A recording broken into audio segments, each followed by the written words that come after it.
গরমের দিনগুলোতে ঠান্ডা থাকার জন্য আদর্শ সবজি হচ্ছে ঝিঙে। এতে পানির পরিমাণ বেশি, ক্যালোরি কম থাকে। ঝিঙে fibre, vitamin A, vitamin C, iron, magnesium, vitamin B, potassium, সোডিয়ামের ভান্ডার। তাই চলুন আজকে আপনাদের সাথে একটা ঝটপট ঝিঙে রেসিপি শেয়ার করি।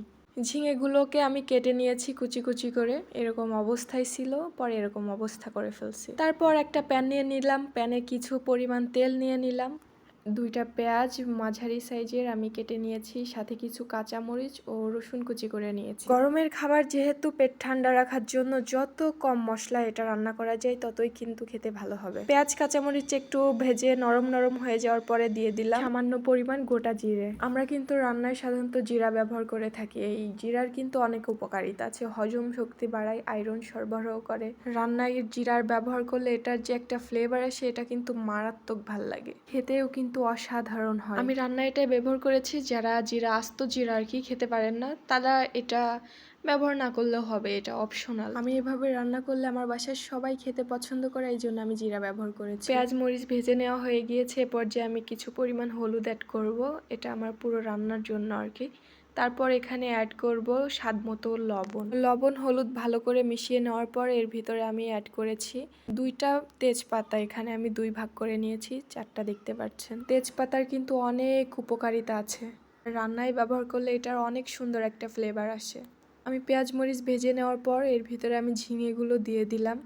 খুবই সাধারণ এবং অল্প মশলায় এই ঝিঙেটি রান্না করতে হবে। ঝিঙেটা জাস্ট এখন ঢেকে দিতে হবে, কোনো পানি অ্যাড করতে হবে না। ঝিঙের গায়ে যে পানি আছে সেটাতেই খুব সুন্দর করে রান্না হয়ে যাবে।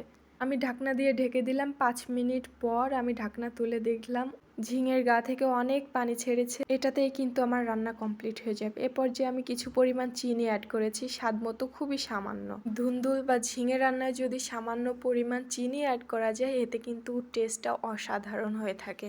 আপনারা বাসায় একবার ট্রাই করবেন, ইনশাল্লাহ দেখবেন অনেক ভালো খেতে হয়েছে। এ পর্যায়ে চুলার জাল বাড়িয়ে আমি পানিটা শুকিয়ে নিব। ঝটপট রান্না করতে হবে কারণ ঝিঙেটা একদম সিদ্ধ হয়ে গিয়েছে। এর থেকে বেশি সিদ্ধ হলে কিন্তু একদম গলে যাবে, খেতে অতটা ভালো লাগবে না। চুলার জাল বাড়িয়ে ২-৩ মিনিটের মতো নেড়ে চেড়ে নিয়েছি, পানিটা একদম শুকিয়ে গিয়েছে, আমার রান্নাও কমপ্লিট হয়ে গিয়েছে। এটা কতটা মজাদার হয়েছে খেতে, যখন আপনি বাসায় রান্না করে খাবেন ঠিক তখনই বুঝতে পারবেন। আমার এই সাদাসিধা রেসিপিটা ফলো করলে ইনশাল্লাহ আপনিও পারবেন খুব টেস্টি করে এই ঝিঙে রান্নাটা করতে। ধন্যবাদ।